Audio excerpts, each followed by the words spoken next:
여러분, 사람이 진실을 마주하면 두려울 게 없다? 뭐가 두렵나? 죽음도 안 두려워, 진짜로. 진실이 없으니까 두려운 거예요, 항상. 여러분의 진실이 뭐예요? 아프다는 거잖아요. 그걸 인정하시라고요. 제대로 아프시라고요. 근데 계속 피하잖아요. 그러니까 계속 어중간하게 아픈 거예요. 그게 쌓이면 뭐가 된다고요? 한이 맺히는 거예요, 그때부터. 방송을 할 때 제가 그 원고를 사용하지 않습니다. 이렇게 제가 어떤 주제를 구상하게 되면 그 내용을 여러분과 함께 그냥 제가 배운 지식과 경험을 통해서 전달하는 그런 방식으로 제가 하고 있습니다. 오늘 제가 구상했던 내용 중에 하나가 뭐냐면, 영어로는 inner child, 내면 아이라는 것입니다. 최근에 굉장히 유명한, 최근도 아니죠. 아주 오래전부터 상담을 공부하신 분들에게는 다 이제 알게 된 개념이 바로 inner child, 내면 아이입니다. 내면 아이라는 말을 처음 쓰신 분은 우리가 흔히 말하는 존 브래드쇼로 알고 있습니다만 그렇지 않습니다. 그 전에 이미 말씀하신 분이 있습니다. 해리 건트립입니다. 해리 건트립. 이분이 그 목회 상담자이면서도 정신분석을 공부하신 분이신데 굉장히 어릴 적에 방임과 학대를 당하신 분이세요. 그래서 굉장히 많은 그 내면의 갈등이 심했고 고통이 심했던 분이었는데, 이분의 은사님이 이제 위니캇과 페어변이었습니다. 당대의 최고의 심리 치료사들이죠. 근데 불구하고 그 페어변은 자기의 그 어릴 적 상처가 드러나지 않았던 거예요. 그 위대한 분석가들이 자기 스승이었지만, 나중에 스승이 둘 다 죽은 다음에 그때서야 자기 문제가 이제 무엇인지를 이렇게 알게 되었습니다. 이분의 어머니 관계가 문제인데, 건트립의 그 어머니가 약간 그 정신적인 문제가 있는 사람이었어요. 그래서 아마 둘째를 낳고 산후우울증이 심하지 않나 싶습니다. 산후우울증. 그래서 엄마하고 들어가니까 이분 나이가 두 살 아주 어릴 때로 기억하는데, 제가 그 기록을 보니까 자기 동생이 죽어 있는 거예요. 굶어 죽어서 엄마의 품에 있는 것을 본 거예요. 근데 그 죽어 있는 동생을 본 엄마의 눈빛이 그냥 산후우울증 걸린 눈빛 있지 않습니까? 그냥 멍한 눈빛. 근데 그게 너무 이렇게 충격이었던 거예요, 건트립 마음속에. 동생은 죽었고. 그래서 그 사건이, 많은 사건이 있었지만 그 사건이 건트립의 마음속에 너무 충격이어서 그 성장하는 이후에도 계속 그의 삶을 붙잡고 있는, 발목을 붙잡는 성경에서 말하는 쓴뿌리가 되었습니다. 여러분들, 저도 내면 아이가 있고, 남은 나이테가지 않습니까? 나이테가 있는 것 같이 인간은 다 어린 시절이 존재하잖아요. 그러니까 그 어린 시절을 우리가 기억도 하지만은 그 어린 시절의 패턴, 그 정서, 감정, 느낌, 경험, 모든 것들이 쌓여서 우리 마음속에서 내면의 아이를 이룬다, 이런 말을 씁니다. 그러니까 여러분들 어릴 적에 엄마가 빨리 돌아가신 분들은, 예를 들어서 그 영화라든지 TV에서 엄마가 죽는 장면 보면 막 눈물 나오죠. 다른 사람들 눈물을 그렇게 흘리지 않았는데 막 눈물을 흘리는 경우가 있어요. 왜 그렇게 했습니까? 내면 아이가 건드려진 겁니다. 그 내면의 아이라는 표현이 좀 껄끄러우면 내면의 정서, 이모션이 건드려진 거죠. 그러니까 사람은 그걸 표현을 그렇게 은유법으로 하지만, 저는 굉장히 그 inner child라는 말이 나쁘지 않다고 생각합니다. 정신분석에서 그 두 가지 치료가 있는데, 첫째가 뭐냐면 무의식의 의식화란 말을 씁니다. 무의식의 의식화. 어려운 말이 아닙니다. 우리가 이제 꿈도 무의식이고, 아주 어릴 적의 경험도 무의식이 될 수 있습니다. 이용은 집단 무의식까지 말을 합니다만, 어쨌거나 그런 개인 무의식적 차원에서 쌓여있는 그런 무의식적인 잔재들이 어떤 그 분명한 기억으로, 의식으로 들어올 때에, 그럴 때에 그 무의식이 그 사람을 휘둘릴 수가 없습니다. 이게 무슨 말이냐면, 무의식이 휘둘린다는 말을 쓰거든요. 무의식이 휘둘린다. 이게 무슨 말이냐면, 너무 어릴 적에 상처가 많은 사람들은 그걸 억압하기 때문에 그 무의식의 겉으로는 멀쩡해 보여요. 그러나 무의식에서는 엄청난 갈등과 고민이 많죠. 그런 분들은 꿈만 꾸면 꿈이 사납고 아침만 되면 몸이 막 아프죠. 왜? 늘 어디가 도망치는 꿈, 맞는 꿈, 뺏기는 꿈, 초조한 꿈, 이런 걸 굽기 때문에 아침에 몸이 이렇게 편안할 리가 없어요. 그러니까 개운한 느낌이 없단 말이죠.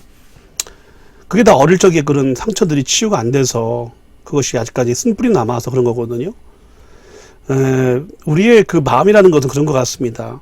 어릴 적에 상처를 입으면 그게 없어지는 게 아니에요. 그게 아니라 남아있어요. 왜 남아있을까요? 해결을 해달라고. 예, 의식화 해달라고. 의식화하지 않고 해결해주지 않으면 어떻게 될까요? 억울해지겠죠. 여러분, 억울하면 어떻게 되는 거죠? 제가 항상 인트로에 나오죠. 제가 강의한 거, 서울서 강의한 내용이. 마음이 한이 맺히는 거예요. 마음이 체하는 거죠. 마음이 체하면 그 체한 것이 쌓이면 나중에 한이 맺히는 거예요.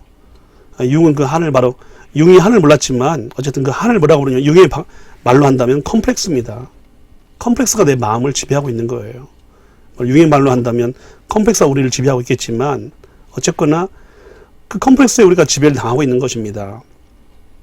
그래서 무의식을 의식화하는 거 필요하고요. 두 번째는 뭐냐면 애도입니다. 모닝이라고 하죠. 모닝. 굿모닝 할 때 그 모닝이 아니라 모닝이란 말 씁니다. 애도한다. 애도가 뭘까요? 슬픔을 느끼는 거하고 애도는 다른 거예요. 슬픔을 느끼는 건 느끼는 거예요. 애도는 뭐냐면 표현을 하는 겁니다. 예. 갑자기 내가 어릴 적에 슬픈 경험이 막 떠올랐어요. 그러면 에이 이런 것도 있었지 하면 넘기는 게 아니라 아 정말 내가 더 슬펐구나. 그 내가 나한테 말을 건네보는 것도 필요합니다. 전 변상규니까 상규야 많이 힘들지. 어릴 적에 많이 힘들었구나. 야 너 느끼는 걸 보니까 보통 힘든 게 아니었던 것 같아. 어떻게 그걸 다 극복하고 살아왔니? 하지만 너 얼마나 네가 억압당했는지 내가 네 마음 알겠다. 아유 내가 할 게 없고 어떻게 보듬어줘야 할지 모르겠다. 이렇게 내가 나에게 말을 건네보는 거예요. 처음에 이것이 이상한데 나중에 좀 이게 쌓이다 보면 이상한 게 아니라 자연스러워집니다. 여러분들 자기 자신한테 말을 건네는 건 나쁜 게 아니에요. 우리가 혼잣말 많이 하지 않습니까? 셀프 토킹이라고 하잖아요.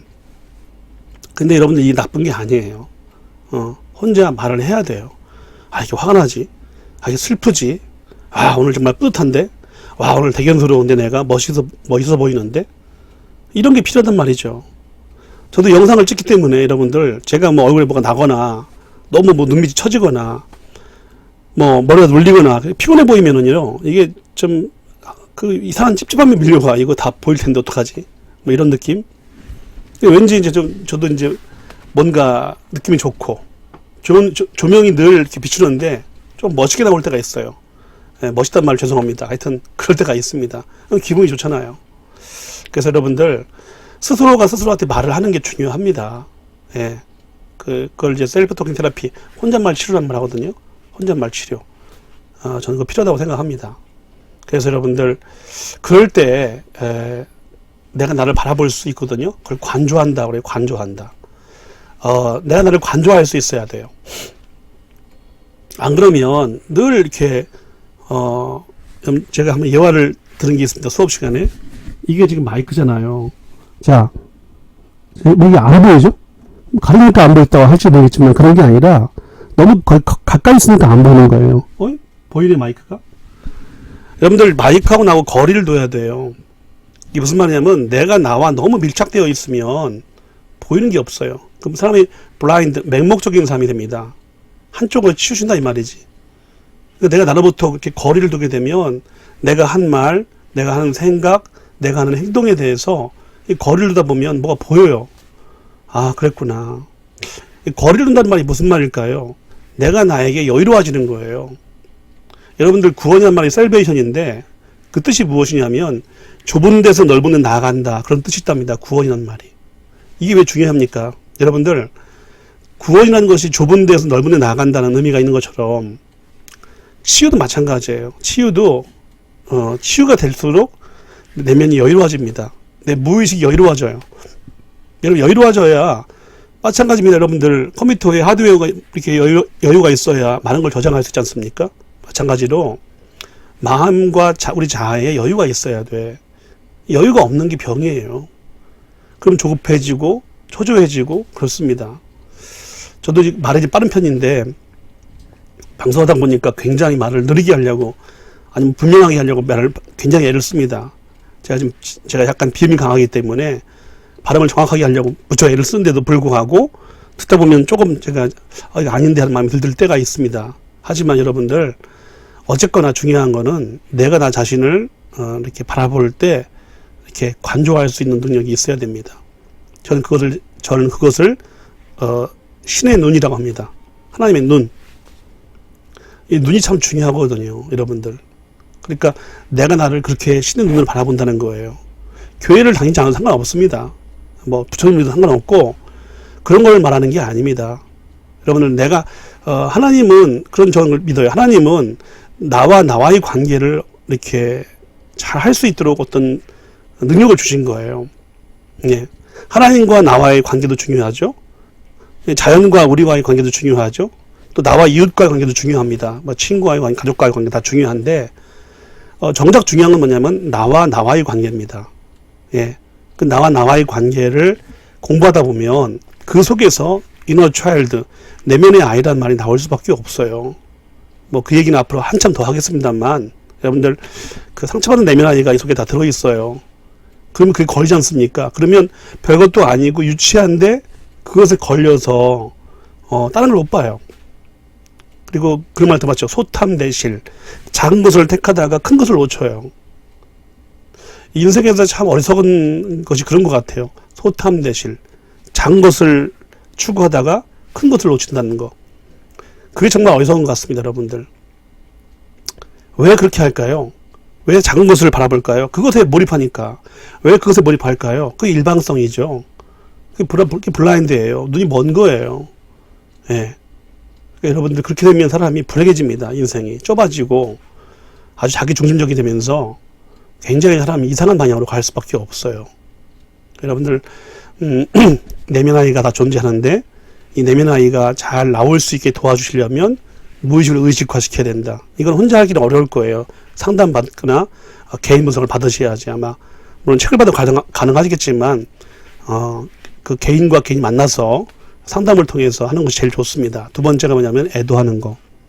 그 두 가지만 하더라도 내 마음속에는 많은 응어리들이 그 컴플렉스가 나와서 내가 좀 더 여유로운 사람이 된다 이 말입니다. 예. 그 여러분 내면 아이가 행복하고 건강했으면 좋겠습니다. 바울 선생님도 너희가 어린아이를 버리라고 했지 너희가 어린아이를 죽이라 이런 말 한 적 없어요. 자아를 죽이라 그런 말 한 적이 있어도 어린아이를 죽이라고 한 적이 없어요. 마음의 어린아이를. 그렇잖아요. 마음의 아이는 보듬고 사랑하고 격려해주고 인정해주면 살아납니다. 예. 여러분들 너무 어른의 눈으로 자기 자신을 혹독하게 대하지 마세요. 때로는 핑계를 내서 너무 핑계대는 분들 있는 거 제가 압니다만 때로는 어려울 때 괜찮아 그럴 수 있지라고 좀 자기 편 되어주세요. 편. 너무 혹독하게 다시 해. 일어나. 할 수 있어. 해봐. 이거는 과거에서 많이 들었던 얘기 아니겠어요? 여러분들? 학교에서나 집에서? 그런 음성을 똑같이 반복한다는 거는 너무 내가 나한테 가혹한 음성을 지금 내뱉고 있는 것이 아닌가 살펴볼 필요가 있습니다. 내면 아이가 행복해야 지금의 내가 행복합니다.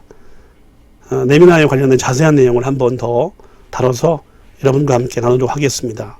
내면 아이가 정말 행복하셨으면 좋겠습니다. 그래야 행복합니다.